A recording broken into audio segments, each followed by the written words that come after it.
વિદ્યાર્થી મિત્રો, ગઈકાલે આપણે પ્રકરણ નંબર 13 પૃષ્ઠફળ અને ઘનફળના રીત નંબર 4ના દાખલાઓ જોયા હતા.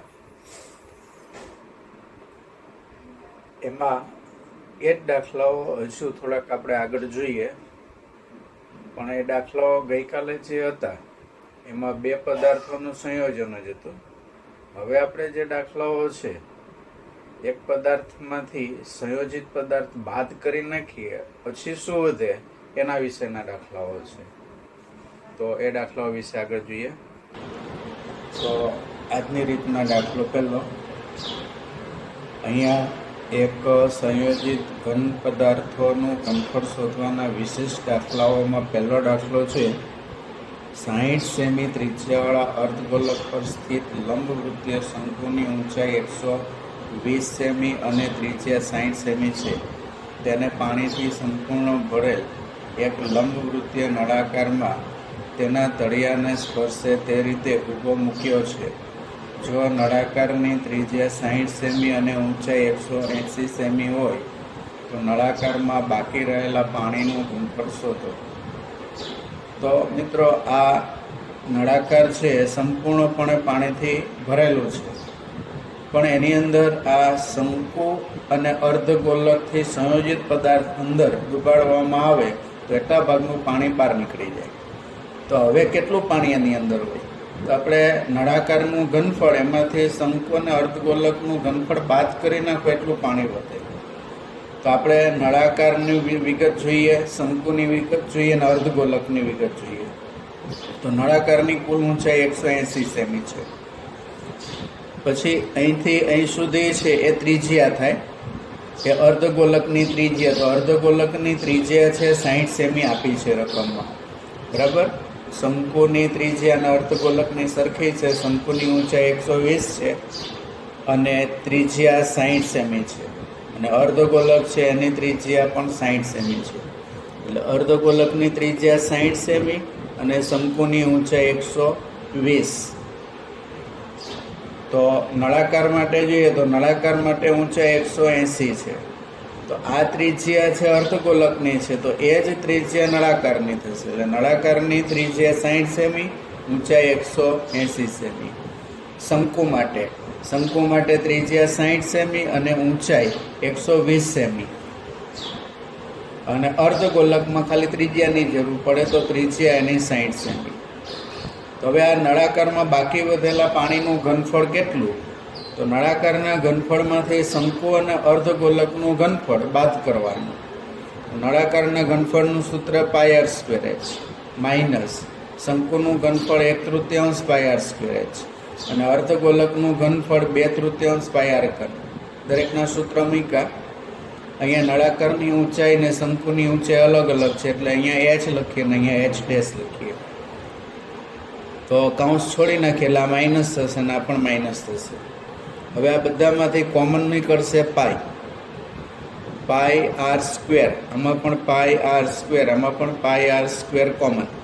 આમાં h વધે, આમાં 1/3 વધે, h' વધે, આમાં 2/3 અને r વધે. કિંમત મૂકીએ. પાઈની કિંમત 22/7. ત્રિજ્યા 60 સેમી, 60 સેમી. હવે ત્રિજ્યા ત્રણેયની સરખી જ છે. નળાકારની બી 60 સેમી, શંકુ બી 60 સેમી, અર્ધગોલક બી 60.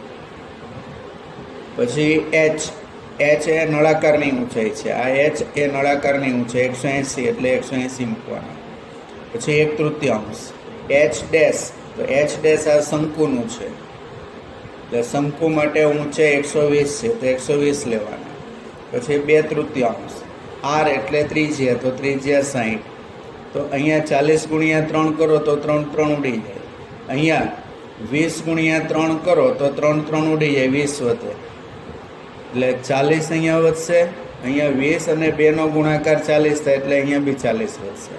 તો 40 ને 40 80, આગળના 180 એમને. કૌંસની બહારના બધા પદ એમને. 180માંથી 80 બાદ કરો એટલે 100. કૌંસના બહારના પદ એમને. હવે આનું સાદું રૂપ આપીએ તો 22, 60, 60 અને 100 એનો ગુણાકાર 79, 20, 0, 0, 0. એટલે 79,20,000 સેમી ક્યુબ અને છેદમાં 7 વડે ભાગાકાર કરી નાખીએ તો 11,31,42 8.57. આમ જોઈએ તો 11,31,428.57 સેમી ક્યુબ છે. આટલી મોટી રકમ છે એટલે સેમી ક્યુબને મીટર ક્યુબમાં ફેરવી નાખીએ. પણ મીટર ક્યુબમાં ફેરવીએ તો સેમીને 3 વખત મીટરમાં કરવા પડે તો સેમી ક્યુબમાંથી મીટર ક્યુબ બને. એટલે 3 વખત કરવા પડે એટલે 3 વખત 100થી ભાગવા પડે. એટલે આની નીચે 100 ગુણ્યા 100 ગુણ્યા 100 એમ 3 વખત થાય એટલે કે 6 પોઈન્ટ કાપવા પડે. અને 6 પોઈન્ટ કાપીએ તો પોઈન્ટ આવશે 1, 2, 3, 4, 5 અને 6. અહીંયા પોઈન્ટ આવે એટલે 1.13, 14, 28, 57 એવી રીતે થાય. પણ પોઈન્ટ પછીના 3 અંક જ લઈએ તો એને લખાય 1.131 મીટર ક્યુબ. તો આમ આપેલ નળાકારમાં બાકી રહેલા પાણીનું ઘનફળ 1.131 મીટર ક્યુબ છે. દાખલા નંબર 2. એક જ્યુસ વેચવાવાળો તેના ગ્રાહકોને આકૃતિમાં દર્શાવ્યા પ્રમાણેના પ્યાલામાં જ્યુસ આપતો હતો. નળાકાર પ્યાલાનો અંદરનો વ્યાસ 5 સેમી છે, પરંતુ પ્યાલાના પાયામાં અર્ધગોલક ભાગ ઉપસી આવેલો હતો, તેથી પ્યાલાની ક્ષમતા ઓછી થતી હતી. જો પ્યાલાની ઊંચાઈ 10 સેમી હોય તો તેની આભાસી ક્ષમતા અને વાસ્તવિક ક્ષમતા શોધો. પાઈ બરાબર 3.4. હવે જુઓ, પ્યાલાનો આકાર આ રીતનો છે. આ નળાકાર છે. આ નીચેનો ભાગ છે આવી રીતે અર્ધગોલક છે અંદરની તરફ. એટલે કોઈ પણ વસ્તુ અંદર પ્રવાહી ભરવામાં આવે તો આટલા ભાગમાં પ્રવાહી નહીં આવે, એટલો ભાગ ખાલી રહે. એટલે ધારો કે આ ભાગ ન હોય તો એ વાસ્તવિક ક્ષમતા કહેવાય, અને આ ભાગ છે એટલે એટલું પ્રવાહી ઓછું ભરાય તો એને આભાસી ક્ષમતા કહેવાય. તો આપણે પહેલાં વાસ્તવિક ક્ષમતા જોઈએ. તો આ નળાકારની ત્રિજ્યા કેટલી એ જોઈએ. તો વ્યાસ એનો આપેલો છે 5 સેમી એટલે 5/2 એટલે 2.5 સેમી થાય. વ્યાસ 5 સેમી છે, 5/2 એટલે 2.5. તો હવે નળાકાર અને અર્ધગોલક બંને માટે ત્રિરાશિપદ જોઈએ, એના સંજ્ઞાઓ જોઈએ. નળાકાર માટે ત્રિજ્યા તો 2.5 સેમી, ઊંચાઈ તો આ નળાકારની ઊંચાઈ છે 10 સેમી. અર્ધગોલક નીચે જે અર્ધગોલક ભાગ અંદરની તરફ ઉપસેલો છે એની ત્રિજ્યા, નળાકારની ત્રિજ્યા બે સરખી એટલે એ પણ 2.5 સેમી. તો પહેલાં આપણે આભાસી ક્ષમતા મેળવીએ. ક્ષમતા એટલે કે ઘનફળ. પ્યાલાનું ઘનફળ નળાકાર છે એટલે નળાકારનો ઘનફળનું સૂત્ર πr²h. કિંમત મૂકીએ તો પાઈની કિંમત 3.14. ત્રિજ્યા લઈએ તો આપણે એની ત્રિજ્યા મેળવીએ 2.5, 2.5 વર્ગ છે એટલે 2 વાર. h એટલે પ્યાલાની ઊંચાઈ 10. આ બધાનો ગુણાકાર કરીએ તો 196.25 સેમી ક્યુબ. બરાબર. આ આભાસી ક્ષમતા એટલે કે નીચે અર્ધગોલકનો ભાગ ધારો કે ન હોય તો એટલું એની અંદર પ્રવાહી ભરાય, પણ એ અર્ધગોલક ભાગને હિસાબે પ્રવાહી ઓછું ભરાય છે. તો એ કેટલું ભરાય છે તો એ વાસ્તવિક ક્ષમતા કહેવાય. વાસ્તવિક ક્ષમતા શોધવા માટે નળાકારના ઘનફળમાંથી તળિયાનો જે અર્ધગોલક ભાગ ઉપસેલો છે એનું ઘનફળ બાદ કરવાનું. નળાકારનું ઘનફળ πr²h અને અર્ધગોલકનું ઘનફળ 2/3 πr². તો πr²h છે એ આપણે મેળવેલો છે. બરાબર. આભાસી ક્ષમતા જે છે એ બેઠું મૂકી દેવાનું 196.25. અને અર્ધગોલક ભાગ જે ઉપસેલો છે એનું ઘનફળ 2/3, પાઈની કિંમત 3.14. ત્રિજ્યા તો 2.5, ઘન છે એટલે 3 વખત. આ બધાનો ગુણાકાર કરો તો 98.125 થાય, છેદમાં 3. અને આ બેનો ભાગાકાર કરો તો 32.708 થાય. 196.25માંથી 32.708 બાદ કરો તો 163.542 આવે. પોઈન્ટ પછીના બે અંક ધારો કે લખીએ તો 163.54 સેમી ક્યુબ થાય. તો આ એની વાસ્તવિક ક્ષમતા છે. હકીકતમાં આટલું ભરાય. એટલે ઉપસેલો ભાગ ન હોય તો આટલું ભરાય, પણ ઉપસેલો ભાગ છે એટલે એટલું ઓછું ભરાય છે. આમ આપેલ પ્યાલાની આભાસી ક્ષમતા 196.25 સેમી ક્યુબ છે, તેમજ તેની વાસ્તવિક ક્ષમતા 163.54 સેમી ક્યુબ છે. દાખલા નંબર 3. એક નક્કર રમકડું એ અર્ધગોલકની ઉપર શંકુ લગાવ્યો હોય તેવા સ્વરૂપે છે. શંકુની ઊંચાઈ 2 સેમી અને પાયાનો વ્યાસ 4 સેમી છે. તો આ રમકડાનું ઘનફળ શોધો. જો એક લંબવૃત્તીય નળાકાર રમકડાને પરિગતો હોય તો નળાકારના અને રમકડાના ઘનફળનો તફાવત શોધો. પાઈ બરાબર 3.14. પહેલો દાખલો જોઈએ એની જેવું જ છે. આ શંકુ છે, આ અર્ધગોલક છે, આ બંનેનો આ સંયોજિત ઘન પદાર્થ છે. હવે એને નળાકારની અંદર તળિયાને સ્પર્શે રીતે મૂકેલો છે. તો બેનો તફાવત શોધવાનો છે. તો આપણે નળાકારના ઘનફળમાંથી એનું ઘનફળ બાદ કરી નાખવાનું. તો ત્રણેય આકારની વિગત જોઈએ. તો પહેલાં તો ત્રિજ્યા મેળવીએ. વ્યાસ આપેલો છે 4 સેમી. તો નળાકારના પાયાની ત્રિજ્યા લો, કે શંકુના પાયાની ત્રિજ્યા લો, કે અર્ધગોલકની ત્રિજ્યા લો, બધી એક સરખી આવશે. આ નળાકારના પાયાની ત્રિજ્યા, આ અર્ધગોલકની ત્રિજ્યા, અને એ જ શંકુના પાયાની ત્રિજ્યા. બરાબર, બધા માપ સરખા આવશે. તો વ્યાસ ભાગ્યા 2, વ્યાસ 4 આપેલો, 4 ભાગ્યા 2 એટલે 2 સેમી. તો નળાકારની ત્રિજ્યા 2 સેમી, શંકુની ત્રિજ્યા પણ 2 સેમી, અર્ધગોલકની ત્રિજ્યા પણ 2 સેમી, બધી સરખી. પણ નળાકારની ઊંચાઈ, તો અહીંથી અહીં સુધી એ નળાકારની ઊંચાઈ થશે. તો નળાકારની ઊંચાઈ અહીંથી અહીં સુધી ગણતરીમાં આવશે. તો આ શંકુની ઊંચાઈ 2 સેમી અને અહીંથી અહીં સુધીની ઊંચાઈ 2 સેમી, એટલે ટોટલ આખી થશે 4 સેમી. એટલે નળાકારની ઊંચાઈ 4 સેમી લેવાની. શંકુની ઊંચાઈ 2 સેમી, અહીંથી અહીં સુધીની ઊંચાઈ એ શંકુની ઊંચાઈ જે 2 સેમી છે. તો રમકડાનું ઘનફળ પહેલાં મેળવીએ. તો રમકડામાં શંકુ અને અર્ધગોલક 2 આવશે. તો શંકુનું ઘનફળ વત્તા અર્ધગોલકનું ઘનફળ. શંકુનું ઘનફળ 1/3 પાય r² h અને અર્ધગોલકનું ઘનફળ 2/3 પાય r ઘન. કોમન નીકળશે 1/3 પાય r². 1/3 બંનેમાં છેદમાં 3 છે એટલે 1/3 કોમન. બંનેમાં પાય છે એટલે પાય કોમન. આમાં r² છે, આમાં r ઘન છે એટલે r² કોમન. અહીંયા h ડેશ વધશે, આમાં 2 વધશે, અને અહીંયા r 3 વખત છે, 2 વખત કોમન નીકળી ગયા એટલે 1 વખત r વધશે. તો કિંમત મૂકીએ તો પાઈની કિંમત 3.14. r એટલે ત્રિજ્યા, તો ત્રિજ્યા દરેકની 2 છે, વર્ગ છે એટલે 2 × 2. h ડેશ, તો h ડેશ એ શંકુની ઊંચાઈ 2 સેમી છે, તો એ 2 મૂકવાની, અને r ત્રિજ્યા 2 × 2. બરાબર, ત્રિજ્યાની કિંમત 2 અને ગુણ્યા 2. સાદું રૂપ આપીએ તો 2 × 2 4 થાય. બાકીના બધા પદ એમને, આ 2 એમને, આ 12ના પદ પણ એમને. તો 1/3 3.14, 2 × 2 એટલે 4, 2 અને 4 નો સરવાળો 6. તો અહીંયા છેદ ઉડી જાય, 3 દુ 6. તો 3.14 × 4 × 2 કરો તો 25.12 સેમી ક્યુબ થાય. આ રમકડાનું ઘનફળ થયું. ચલો હવે આપણે નળાકાર અને રમકડાના ઘનફળનો તફાવત શોધવાનો છે. એટલે કે નળાકારનું ઘનફળ ને રમકડાના ઘનફળની બાદબાકી. તો નળાકારનું ઘનફળ પાય r² h અને રમકડાનું ઘનફળ, બરાબર, તો એ આપણે મેળવેલું છે 25.12 પેટું મૂકી દેવાનું.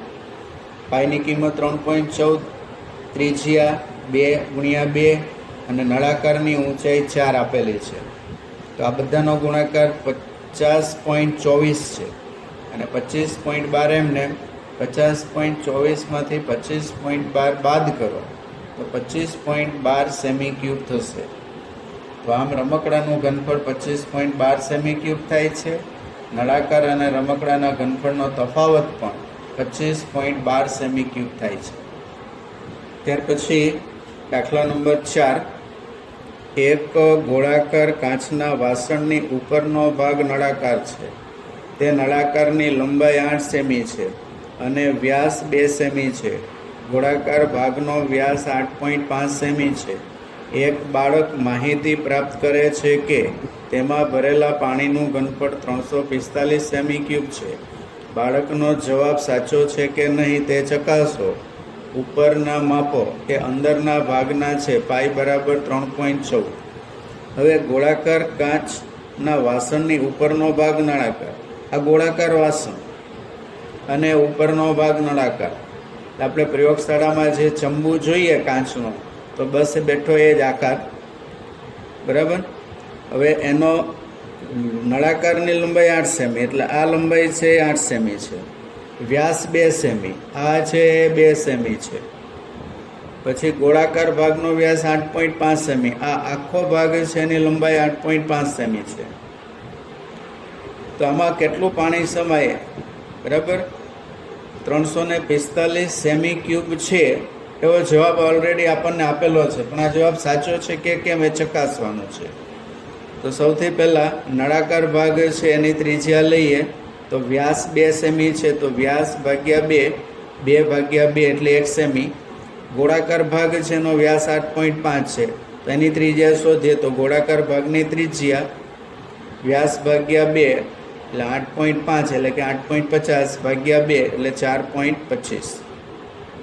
હવે આમાં કેટલું પાણી છે એના માટે વાસણમાં રહેલા પાણીનું ઘનફળ, તો આ નળાકારનું ઘનફળ વત્તા ગોલક આકારનો ભાગ છે તેનું ઘનફળ, એટલે કે ગોલાકારનું ઘનફળ. તો નળાકારનું πr² h અને ગોળાકાર ભાગનું 4/3 πr3. બેવની ત્રિજ્યા અલગ અલગ છે, એટલે આપણે આની ત્રિજ્યા r' કહીએ. એટલે કોમન નીકળશે તો ખાલી પાઈ કોમન નીકળશે, r આ વખતે કોમન નહીં નીકળે. r² h વધે અને અહીંયા 4/3 r' નો ઘન વધે. પાઈની કિંમત તો 3.14. r એટલે નળાકાર ભાગની ત્રિજ્યા, તો નળાકાર ભાગની ત્રિજ્યા છે 1 સેન્ટીમીટર, એટલે 1. h ની કિંમત 8, બરાબર. નળાકાર ભાગની ઊંચાઈ 8, પછી 4/3 r' એટલે ગોલક આકારનો ભાગ છે એની ત્રિજ્યા 4.25, ઘન છે એટલે 1, 2 ને 3 વાર. હવે 4.25 ગુણ્યા 4.25 ગુણ્યા 4.25 ગુણ્યા 4, તો એનો ગુણાકાર થાય 307.0625 છેદમાં 3, અને 1, 1, 8નો ગુણાકાર 8. હવે આનો અને 3થી ભાગાકાર કરો, 307.0625 ભાગ્યા 3 કરો તો 102.35 થાય. એમાં 8 ઉમેરો તો 110.35 થાય. કૌંસની બહારના 3.14 એમને. હવે 3.14 અને 110.35 એનો ગુણાકાર કરો તો 346.5 આવે. તો રકમમાં આપણને 345 આપ્યા છે અને અહીંયા એવા 346.5. તો બાળકનો જવાબ સાચો છે કે નહીં તે ચકાસો. તો બાળકનો જવાબ સત્ય નથી. બરાબર. આપેલા વાસણમાં પાણીનું ઘનફળ 346.5 સેમી ક્યુબ છે. હવે દાખલા નંબર 5. શાંતા શેડમાં એક ઉદ્યોગ ચલાવે છે. શેડનો આકાર લંબઘન ઉપર અર્ધ નળાકારથી બંધ છે. શેડના પાયાનું માપ 7 મીટર ગુણ્યા 15 મીટર છે તથા લંબઘન આકારની ઊંચાઈ 8 મીટર હોય તો આ શેડમાં સમાતી હવાનું ઘનફળ શોધો. ઉપરાંત શેડમાં મશીનરીના ભાગનું કુલ ઘનફળ 300 મીટર ક્યુબ છે અને 20 કારીગરો પૈકી દરેક કારીગર રોકેલી જગ્યાનું ઘનફળ 0.08 મીટર ક્યુબ છે. તો શેડમાં કેટલી હવા હશે? હવે આ આકાર છે શેડ એટલે રૂમ છે, લંબઘન આકારનો રૂમ. આ લંબાઈ છે 15 મીટર, પહોળાઈ છે 7 મીટર, ઊંચાઈ છે 8 મીટર. આ લંબઘન. હવે ઉપર પતરાનો સેટ કે ગમે તે હોય આ પ્રકારનો છે. ઉપર અર્ધ નળાકાર, આ વક્ર ભાગ અને આ લંબાઈ આખું હોય તો નળાકાર થઈ જાય આવી રીતે, પણ અડધો ભાગ છે, બરાબર. તો અર્ધ નળાકાર છે. તો એ અર્ધ નળાકાર છે. આ લંબાઈ લઈએ તો 15 આવે અને આ જે પહોળાઈ છે એ અર્ધ નળાકારનો વ્યાસ થાય, એટલે એની ત્રિજ્યા લઈએ તો 7/2 એટલે 3.5 થાય. અર્ધ નળાકાર ભાગની ત્રિજ્યા વ્યાસ ભાગ્યા 2, 7/2 એટલે 3.5. પછી શેડમાં સમાતી હવાનું ઘનફળ, એટલે આ આખો ઓરડો થઈ જશે, રૂમ થશે, એટલે આ ભાગ છે એ પણ આની અંદર જ આવી જાય. એટલે આ બે ભાગનો સરવાળો કરવાનો. લંબઘનનું ઘનફળ વત્તા અર્ધ નળાકારનું ઘનફળ. લંબઘનનું ઘનફળ એટલે LBH, અર્ધ નળાકારનું ઘનફળ એટલે નળાકારનું ઘનફળનું સૂત્ર લેવાનું ભાગ્યા 2 એટલે 1/2 પાય સ્ક્વેર h.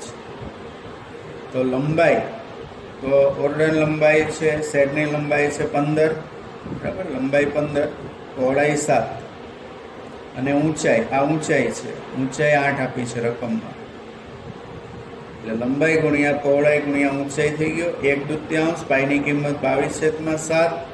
આર એટલે ત્રિજ્યા, તો ત્રિજ્યા 3.5, પોઈન્ટ કાઢી નાખી એટલે 35/10, 35/10 અને એચ ડેશ એટલે નળાકારની લંબાઈ, તો આ નળાકારની ઊંચાઈ થશે એટલે 15 લેવાના, એટલે આ 15.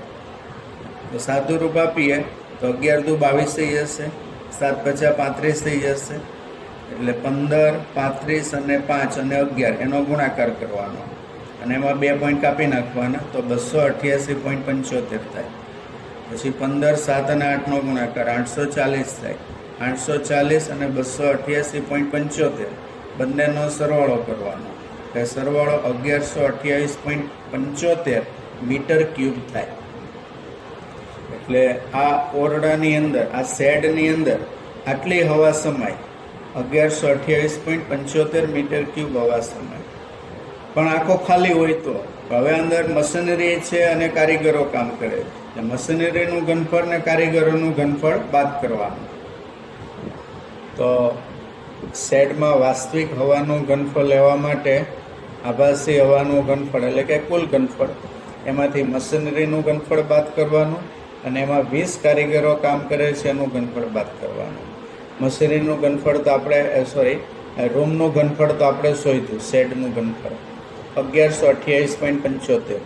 ધારો કે મશીનરી કારીગરો ન હોય તો આટલી હવા હોય, પણ મશીનરીનું ઘનફળ 300 છે અને 20 કારીગરો છે અને એક કારીગરનું ઘનફળ 0.08 એવા 20 છે, એટલે ગુણ્યા 20 કરવાના, એટલે આ બેનો ગુણાકાર કરો તો 1.6 આવે. 300 ને 1.6 એટલે કે 301.6. 1128.75 માંથી 301.6 બાદ કરવાનો, એટલે 827.15 મીટર ક્યુબ છે એ એનો વાસ્તવિક હવા એટલી થશે. આટલી હવા અંદર સમાઈ શકે મશીનરીને કારીગરો હોય ત્યારે. આમ આપેલા શેડમાં સમાતી હવાનું ઘનફળ 1128.75 મીટર ક્યુબ છે અને કારીગરોને મશીનરી સિવાય શેડમાં રહેલી હવાનું ઘનફળ 827.15 મીટર ક્યુબ થાય.